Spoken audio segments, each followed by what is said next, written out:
যারা শ্রোতারা আছেন তাদের মাঝখানে সেখানে একটা বিস্ফোরণ ঘটানো হয়, ভয়াবহ বিস্ফোরণ। সরকারি দলের কাছে আমরা একটা জবাব দিতে চাই মাননীয় স্পিকার। জুলাইকে দিয়ে যখনই আমরা কোনো আন্দোলন সংগ্রাম বা কোনো প্রোগ্রামের কর্মসূচি আমরা ঘোষণা করি, সেই সময়টাতেই নানাভাবে আমাদেরকে বাধাগ্রস্ত করার চেষ্টা করা হয়। এই অপরাধীরা এবং বিস্ফোরণকারীরা যে বিস্ফোরণ ঘটানোর সুযোগ পাচ্ছে, মাননীয় স্পিকার, এই দেশে সরকারি দলের যেমন সমাবেশ করার অধিকার আছে, বিরোধী দলের এই একই ধরনের সমাবেশ করার অধিকার আছে।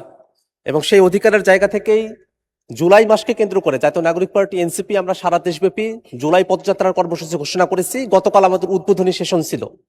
গতকাল রাতের বেলা আমাদের মাননীয় বিরোধী দলীয় চিফ হুইপ জনাব নাহিদ ইসলাম এমপি, আমি সহ আমাদের কেন্দ্রীয় নেতৃবৃন্দ আমরা সাভারে গিয়েছিলাম, একটা সমাবেশে উপস্থিত হয়েছিলাম। অত্যন্ত দুর্ভাগ্যের বিষয়ে আমরা স্টেজে ওঠার আগেই সেখানে বিদ্যুতের লাইন কেটে দেওয়া হয়, সেখানে বিদ্যুৎ আর থাকে না।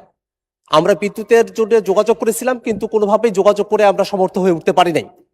এবং সেখানে যখন বক্তব্য চলছিল, হঠাৎই সেই সমাবেশে যারা শ্রোতারা আছেন তাদের মাঝখানে সেখানে একটা বিস্ফোরণ ঘটানো হয়, ভয়াবহ বিস্ফোরণ।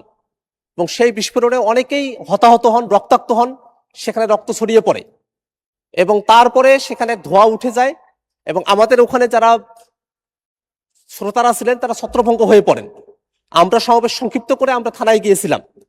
মাননীয় স্পিকার, আমরা যখন বিরোধী দলে আমরা যারা আছি, এই সমাবেশ করার অধিকার সংবিধান আমাদেরকে দিয়েছে, এটা গণতান্ত্রিক অধিকার।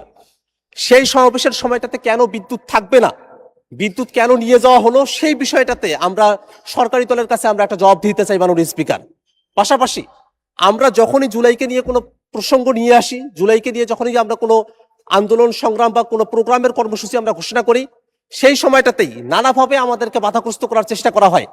যারা জুলাইয়ের পতিত শক্তি আছে তারা নানাভাবে আমাদেরকে বাধাগ্রস্ত করে। এর আগেও আমাদের অফিসের সামনেও ককটেল বিস্ফোরণ ঘটানো হয়েছিল।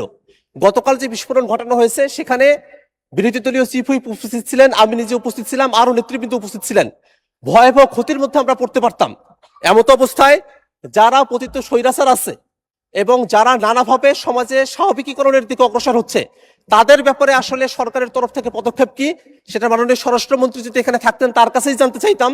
কিন্তু যেহেতু মাননীয় স্বরাষ্ট্রমন্ত্রী এখানে উপস্থিত নেই, এই কারণে আপনার মাধ্যমে সরকারের কাছ থেকে আমরা জানতে চাই যে কেন বিদ্যুতের লাইন বন্ধ থাকলো সেই সময়টাতে, এবং এই যে বিভিন্ন জায়গায় দুষ্কৃতিকারী যারা আছে, এই অপরাধীরা এবং বিস্ফোরণকারীরা যে বিস্ফোরণ ঘটানোর সুযোগ পাচ্ছে, তাদের বিপক্ষে আইনগত কোনো ব্যবস্থা গ্রহণ করা হবে কিনা এবং আমাদের নির্বিঘ্ন সভা সমাবেশ করার অধিকার নিশ্চিত করা হবে কিনা, সেটা আপনার মাধ্যমে এই সংসদের কাছ থেকে আমরা জানতে চাই মাননীয় স্পিকার। আপনাকে ধন্যবাদ।